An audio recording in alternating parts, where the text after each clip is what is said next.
राजा देव दे सदानंदीचा देव दे भोतवानी माते की जय, अंबे माते की जय। तर नमस्कार मित्रांनो, तर मी अयोध्यामध्ये नाही तर सोलापूरमध्ये आहे। श्री सिद्धेश्वर पेठ नवरात्र महोत्सव मंडळाने यावर्षी श्री प्रभू श्रीरामांचं अयोध्या मंदिरचा देखावा आपल्या सोलापूरमध्ये सादर केलेला आहे। दरवर्षी नवरात्र महोत्सवानिमित्त आपल्या सिद्धेश्वर पेठ नवरात्र महोत्सवकडून दरवर्षी विविध देखावे सादर केले जाते। यावर्षी श्री प्रभू रामांचं अयोध्या मंदिरचा देखावा आपल्या जिल्हा परिषद सोलापूर चौकामध्ये त्यांनी सादर केलेला आहे। भव्य असं श्रीरामांचं मंदिर तुम्ही पाहू शकता। त्यासोबतच भले मोठे 2 हत्ती, त्यासोबतच वरती हनुमानही मंदिरावरती आहेत। तर मित्रांनो, हा देखावा पाहण्यासाठी तुम्हाला रंगभवन जिल्हा परिषद चौकात यावं लागणार आहे। तुमच्या सर्वांना नवरात्रीच्या मनपूर्वक शुभेच्छा देतो।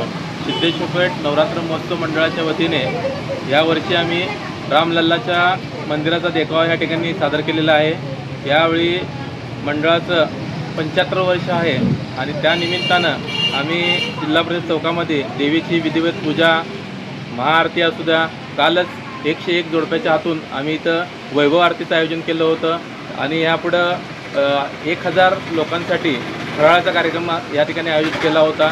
आता या पुढच्या विसर्जन झाल्यानंतर पौर्णिमेच्या दिवशी तुळजापूरला पायी जाणाऱ्या भक्तांसाठी 3 दिवस इथं महाप्रसादाचं आम्ही आयोजन करत असतो। या मंडळाची स्थापना 1950ला झालेली आहे आणि यावेळी 75 वर्ष असल्याने विविध कार्यक्रम आम्ही या मंडळाच्या माध्यमातून राबवतोय। आई जगदंबाचा जागर करणे, आई जगदंबांच्या महाआरतीने, आई जगदंबेच्या जागराने या सर्व भाविकांना एक श्रद्धास्थान असलेलं आपलं भव्य दिव्य असं रामलल्लाचं एक दर्शन या ठिकाणी व्हावं। अयोध्येतील राम मंदिर जिथं जाऊन ज्यांना अयोध्याचं राम मंदिर बघता येणार नाही अशा भाविकांसाठी या ठिकाणी आम्ही नवरात्रीच्या महोत्सवानिमित्त या ठिकाणी रामाचं प्रतिकृती या ठिकाणी आम्ही सादर केलेली आहे आणि सर्व सोलापूरवासियांना आम्ही विनंती करतो की तुम्ही हे देखावा बघण्यासाठी मोठ्या संख्येने उपस्थित राहावे।